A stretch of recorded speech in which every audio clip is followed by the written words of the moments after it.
Mughal versus Rajput दुश्मनी थी या दोस्ती? असलियत क्या थी? क्या मुगल और राजपूत हमेशा एक दूसरे के जानी दुश्मन थे, या फिर उनके बीच एक ऐसा रिश्ता था जो आम लोगों की नजरों से छिपा रह गया? आज हम इतिहास की किताबों के पन्नों को पलटेंगे, जहां तलवारें भी चली और दोस्ती भी हुई। क्या है इसकी सच्चाई? हेलो दोस्तों, आज इस वीडियो में हम जानेंगे कि मुगल वर्सेस राजपूत असली सच्चाई क्या थी। क्या ये एक दूसरे के खून के प्यासे थे, या फिर एक गहरी रणनीति थी? स्क्रॉल भारत में मुगल साम्राज्य की शुरुआत कब और कैसे हुई और किसने की? सन 1526 में बाबर, जो फरगना आज उज्बेकिस्तान कहलाता है, का एक तैमूर राजकुमार था। मुगल साम्राज्य की नींव बाबर ने 1526 में पानीपत की पहली लड़ाई में इब्राहिम लोदी को हराकर रखी, जिससे दिल्ली और आगरा पर उसका कंट्रोल हो गया। इसके बाद बाबर ने सन 1527 में राणा सांगा को खानवा की लड़ाई में हराया और 1528 में घाघरा की लड़ाई में अफगानों को हराया। बाबर का साम्राज्य बढ़ता और मजबूत होता गया और बंगाल और बिहार तक फैल गया। इस प्रकार बाबर ने मुगल साम्राज्य की बुनियाद रखी और 1526 से 1857 तक भारत पर राज किया। इसके बाद हुमायूं और फिर अकबर का दौर आया। उस समय राजपूताना छोटी छोटी रियासतों में बंटा हुआ था, जैसे मेवाड़, मारवाड़, आमेर और बूंदी। शुरुआती टकराव अकबर वर्सेस राजपूत। अकबर ने राजपूतों को अपने अधीन लाने की कोशिश शुरू की। सबसे बड़ी टक्कर हुई राणा प्रताप और अकबर के बीच। 1576 में हल्दी घाटी की लड़ाई हुई, जिसमें राणा प्रताप ने वीरता से लड़ाई की, लेकिन जीत मुगलों की हुई। फिर भी राजपूत पूरी तरह कभी झुके नहीं, खासकर मेवाड़ ने अपनी आजादी बनाए रखी। गठबंधन का युग, राजपूत मुगल संबंध। अकबर के समय में मुगलों और राजपूतों में अच्छे संबंध रहे। अकबर की पत्नी जोधा बाई थी, जो आमेर के राजा भारमल की बेटी थी।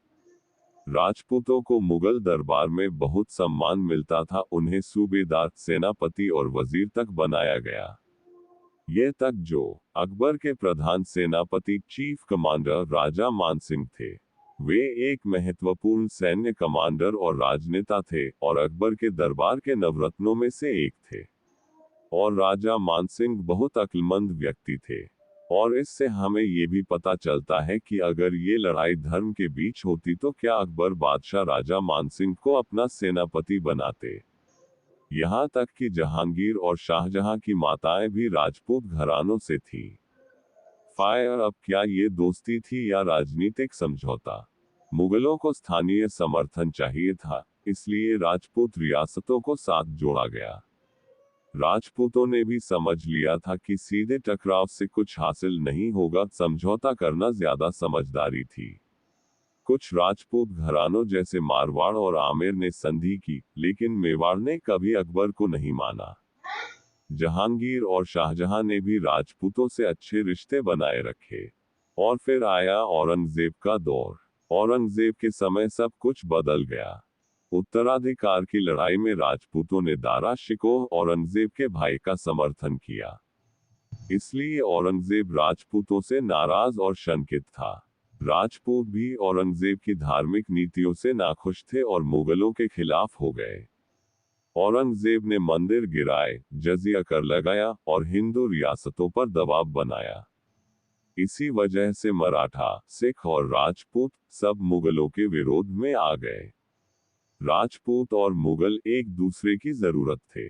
मुगल साम्राज्य को स्थिरता चाहिए थी, और राजपूत योद्धा अपने साहस और वफादारी के लिए प्रसिद्ध थे।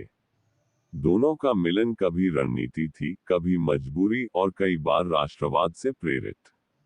लेकिन ध्यान देने वाली बात यह है कि राजपूत और मुगलों के बीच धर्म को लेकर कभी लड़ाई नहीं हुई। इतिहास को लेकर काफी गलतफहमियां हैं। बॉलीवुड और टीवी सीरियल्स ने मुगल राजपूत संबंधों को या तो रोमांस में बदल दिया या दुश्मनी में। जोधा अकबर जैसी कहानियां कुछ हद तक सही हैं, लेकिन पूरी सच्चाई नहीं। आज के दौर में भी फिल्मों में दिखाया जाता है कि धर्म की वजह से दोनों के बीच लड़ाई होती थी। लेकिन ये बिल्कुल झूठ है। लेकिन असलियत में ये राजनीति, शक्ति और अस्तित्व की लड़ाई थी, धर्म की नहीं। बुक्स तो सच्चाई क्या थी? राजपूत और मुगल कभी पूरी तरह दुश्मन नहीं थे, और कभी पूरी तरह दोस्त भी नहीं। उनके बीच कभी टकराव था, कभी जश्न था। असलियत में ये राजनीति, शक्ति और अस्तित्व की लड़ाई थी, धर्म की नहीं। ये है भारत का असली इतिहास, जिसमें सिर्फ एक रंग नहीं, कई रंग थे। वेल तो दोस्तों, अगर आपको यह वीडियो पसंद आया हो तो लाइक और सब्सक्राइब जरूर करें। और कमेंट्स में बताइए, क्या आपको लगता है कि मुगल और राजपूत जानी दुश्मन थे, या ये सिर्फ राजनीति का हिस्सा था? तो फिर मिलते हैं जल्द ही इतिहास के एक और दिलचस्प पहलू के साथ। जय हिंद।